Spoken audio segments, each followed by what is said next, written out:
किशनगंज स्थित समाहर न्यायालय जिला निर्वाचन पदाधिकारी के समक्ष बिल्कुल साधारण रूप से आज किशनगंज संसदीय निर्वाचन क्षेत्र से एनडीए समर्थक जेडीयू प्रत्याशी के रूप में मास्टर मुजाहिद आलम साहब ने नामांकन पत्र दाखिल किया। इस दौरान माननीय मंत्री जमा खां, माननीय मंत्री डॉक्टर दिलीप कुमार जायसवाल, माननीय पूर्व विधायक जबा जफर, जनशक्ति पार्टी जिला अध्यक्ष हबीबुर रहमान मौजूद रहे। क्या कुछ कहेंगे सर किशनगंज की जनता को? आज मैं 10 किशनगंज लोकसभा क्षेत्र से एनडीए प्रत्याशी के रूप में 3 छाप चुनाव चिन्ह लेकर आज पहला नामांकन हुआ है और जब 26 अप्रैल को चुनाव होगा और 4 जून को जब गिनती होगी उसमें भी हम पहले नंबर पर आएंगे। जो है विकास, तरक्की, डेवलपमेंट और जो है किशनगंज लोकसभा के जन जन कन कन सबसे अंतिम पायदान के जो खड़े व्यक्ति हैं उन तक उनके सुख दुख को साझा। भाजपा जो दर दिखा कर जो वोट लिया जाता है उनके बारे में क्या कहना है? वो सबकी दुकान इस बार बंद हो जाएगी क्योंकि उनके पास कोई मुद्दा नहीं है। न कांग्रेस के सांसद ने विकास किया है, ना एमआईएम के जो 5 विधायक थे, अगर वो विकास ही कर पाते तो उनके विधायक वो अपने 4 विधायक को नहीं रोक। आप किससे अपनी लड़ाई मान रहे हैं, एमआईएम से कि कांग्रेस से? यहाँ कोई लड़ाई ही नहीं है, एक तरफा है, एक तरफा यहाँ पे है और निश्चित तौर पर चुनाव अच्छे मत से चुनाव जीते, एनडीए चुनाव जीते। थैंक यू सर क्या कहेंगे एनडीए के जो है उम्मीदवार जो है नॉमिनेशन किया है, कितने जीत के प्रति कितने क्या कुछ है? देखिए एनडीए के उम्मीदवार मुजाहिद साहब ने आज इस क्षेत्र से सबसे पहला नामांकन उनका हुआ है। तो नामांकन में उन्होंने फर्स्ट किया है। चुनाव का जो माहौल बनाने का प्रयास किशनगंज में किया जा रहा है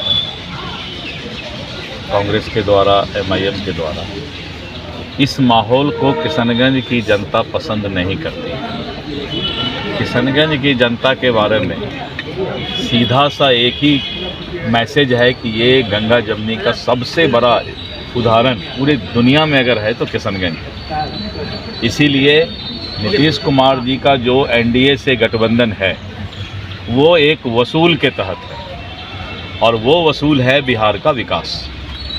नीतीश कुमार जी के नेतृत्व में बिहार आगे बढ़ रहा है, लेकिन एमआईएम और कांग्रेस के पास और कोई हथकंडा नहीं, सिर्फ एक ही हथकंडा है कि किसी तरह से यहाँ के गंगा जमुनी माहौल को ख़राब किया जाए, हिंदू मुस्लिम को अलग बांटा जाए, नरेंद्र मोदी और नीतीश कुमार के नाम को गलत तरह से उपयोग किया जाए। बंद करे ये सब नाटक। किशनगंज में इस नाटक की आवश्यकता नहीं है क्योंकि किशनगंज के लोग जानते हैं कि मास्टर मुजाहिद जदयू के और एनडीए के उम्मीदवार हैं और उस नेता के उम्मीदवार हैं जो नेता बिहार के विकास के लिए किसी से समझौता करता है। तो बिहार के विकास के लिए नीतीश कुमार ने एनडीए गठबंधन को चुना है और मास्टर मुजाहिद आने वाले समय में किशनगंज के विकास का इतिहास लिखेंगे, ये मुझे पूरा विश्वास है।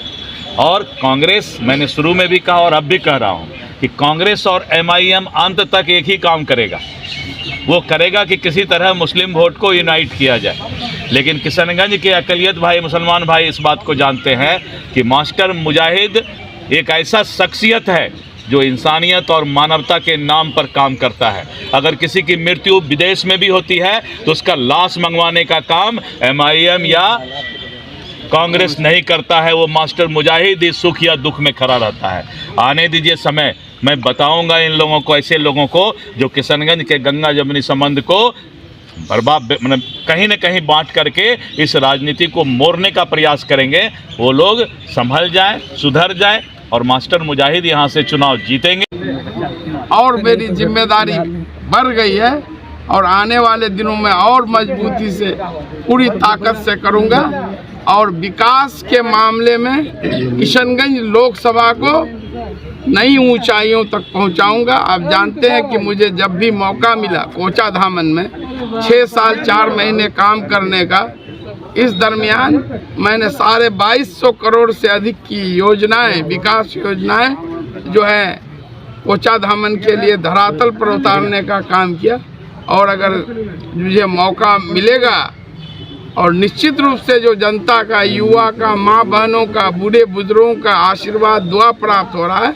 निश्चित रूप से जिस तरह से मैंने विकास के मामले में कोचाधामन विधानसभा में इतिहास रचा है, इस बार किशनगंज लोकसभा में इतिहास रचा जाएगा। जो बड़ी योजनाएं लंबित हैं, चाहे वो किशनगंज जलालगढ़ रेल लाइन हो, AMU किशनगंज सेंटर का मामला हो, ट्रोमा सेंटर का मामला हो, AMU किशनगंज सेंटर का मामला हो, इसको लेके सिर्फ राजनीति भी है।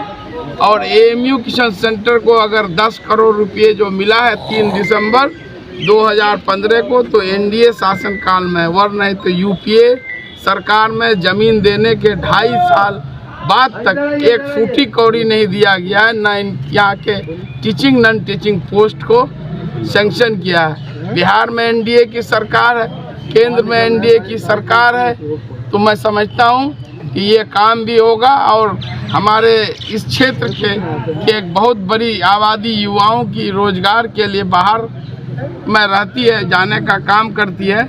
हम लोग केंद्र और राज्य सरकार से मिल करके, पहल करके मैं यहाँ पर बड़े उद्योग लगाने का काम करूँगा, ताकि हमारे यहाँ के युवाओं को रोजगार के लिए बाहर नहीं जाना पड़े। लड़ाई किससे मानते हैं सर? मेरी लड़ाई किसी से नहीं है। आप जानते हैं कि मैं इकलौता उम्मीदवार हूँ जिसके साथ हिंदू, मुस्लिम, सिख, ईसाई, क्रिश्चियन, अगरा, पिछड़ा, सुरजापुरी, सिरसाबादी, कुलैया, अंसारी, पश्चिमा बिरादरी, सारे लोग, उनका समर्थन मेरे साथ है।